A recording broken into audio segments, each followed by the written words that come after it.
د پیښور ښار په یوه غریبه سیمه کې یو هلک اوسېده چې نوم یې حامد و. حامد د خپل زوړ کور په یوه کوچني کوټه کې د خپلې مور او کشرې خور سره ژوند کاوه. د هغه پلار څو کاله مخکې د ناروغۍ له امله وفات شوی و او د کور ټول بار د حامد په اوښو و. هر سهار به حامد د ښار بازار ته تللو او هلته به یې د سبزیانو گاډي چلوله. سبزي څومره ده؟ ارزانه ده کاکا، یوازې دومره چې کور وچلیږي. یوه ورځ کله چې حامد په بازار کې ناست و، یوه ښکلې نجلۍ راغله. هغې سپین لباس اغوستی و او په لاس کې یې د کتابونو بکس نیولی و. د هغې نوم ماهینور و. ماهینور د ښار د یوه شتمن سوداګر لور وه. هغې د سبزیانو اخیستو پر مهال حامد ته ویل: وروره، دا ټماټر څو دي؟ حامد په لومړي ځل د هغې سترګو ته وکتل او زړه یې ولړزېد. هغه ورو وویل: خورې، ستا لپاره ارزانه دي. ماهنور مسکی شوه او وی ستا خبرې ډېرې خوږې دي. له هماغې ورځې وروسته به ماهنور هره ورځ بازار ته راتله. کله به یې سبزي اخیسته او کله به یوازې د حامد سره خبرې کولې. ورو ورو د دواړو ترمنځ مینه پیدا شوه. خو د دوی د مینې ترمنځ یو لوی دیوال موجود و. هغه دیوال غربت او شتمني وه.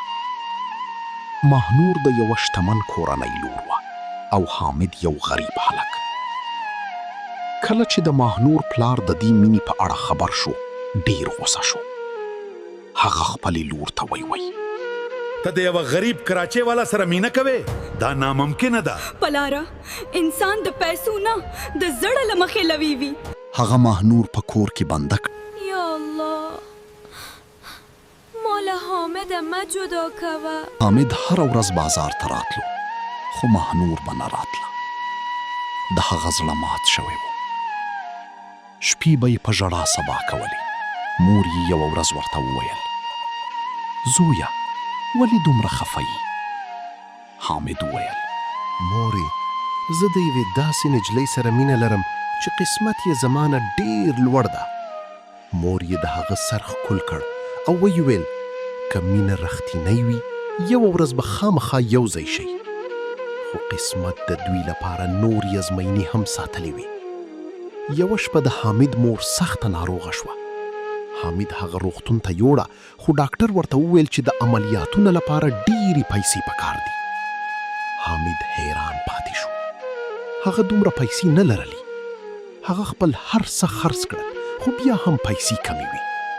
په همدې وخت کې مانور د خپل کور له نوکرې نه د حامد د مور د ناروغۍ خبر واورید. هغه پټه له کوره ووتله او روغتون ته لاړه. کله چې حامد هغې ته وکتل، سترګې یې له اوښکو ډکې شوې. حامده، زه ستا سره یم. هغه خپل ټول زیورات خرڅ کړل او د حامد د مور د علاج پیسې یې ورکړې. د حامد مور عملیات وشول او ژوندۍ پاتې شوه. خو کله چې د ماهنور پلار ته د دې خبرې خبر ورسید، هغه نور هم غوسه شو. له دې کوره ووځه. که مینه ګناه وی، نو زه مجرمه یم. هغه نه کور درلود او نه د اوسېدو ځای. په همدې وخت کې حامد راغی او خپل زور څادر یې پرې واچاوه. هغه وویل: تر څو چې زه ژوندی یم، ته یوازې نه یې. دواړو د ښار په یوه کوچني کور کې ژوند پیل کړ. ژوند ډېر سخت و. که څه هم غریب یو، خو خوشحاله یو. ستا مینه زما شتمني ده. حامد به شپه او ورځ کار کوه. کله به یې ګاډۍ چلوله، کله به یې مزدوري کوله. یوه ورځ حامد د یوه شتمن سړي بټوه پیدا کړه. په بټوه کې ډېرې پیسې او مهم اسناد وو. د هغه ملګري ورته وویل: دا پیسې وساته، حرامې پیسې سکون نه راولي. هغه بټوه د هغې اصلي مالک ته وسپارله. هغه شتمن سړی د حامد په ایمانداري ډېر متاثر شو. هغه وویل: ستا په شان ایماندار انسان کم پیدا کړي. تاسې ډېر مهربان یاست. ورځ تر بلې پرمختګ کاوه. څو کاله وروسته حامد د هماغسې شرکت یو لوی شریک شو. هغه اوس شتمن شوی و. لوی کور، موټر او عزت یې پیدا کړی و. خو د هغه زړه لا هم هماغسې نرم و. یوه ورځ هغه د ښار په یوه هوټل کې د خیرات پروګرام جوړ کړ. هلته ډیر غریب خلک راغلي وو. په همدې وخت کې د ماهنور پلار هم راغی. هغه اوس ډیر کمزوری او غریب شوی و.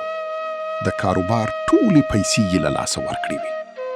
کله چې هغه حامد ولید، سر یې ښکته شو. هغه وویل: ما ستا سپکاوی کړی و، خو نن پوه شوم چې اصل شتمني د انسان کردار وي. حامد مسکی شو او د هغه لاس یې ونیو. هغه وویل: تاسو زما د محبوبې پلار یاست. ستاسو عزت زما عزت دی. له هغه ورځې وروسته حامد او ماهنور د غریبو خلکو مرسته پیل کړه. هغوی به د یتیمانو لپاره ډوډۍ ویشله. د غریبو ماشومانو تعلیم ته به یې پیسې ورکولې او د ناروغانو علاج به یې کوه. خلکو به ویل رښتینه مینه هغه ده چې درد وګالي، غربت وزغمي او بیا هم د انسانیت لار پرې نجدي. کلونه وروسته حامد د خپل زاړه کور مخې ته ودرېد. هغه هماغه زوړ دیوال ته وکتل چې کله به یې تر څنګ ناست سبزي خرڅوله. ماهنور ورته مسکی شوه او وی که هغه د غربت ورځې نه وای، شاید موږ د ژوند ارزښت نه وای زده کړی. حامد د اسمان لور ته وکتل او وروی وی الله چې څوک ازموي، وروسته ورته د صبر اجر هم ورکوي. او دواړه د نوي ژوند په لور روان شول.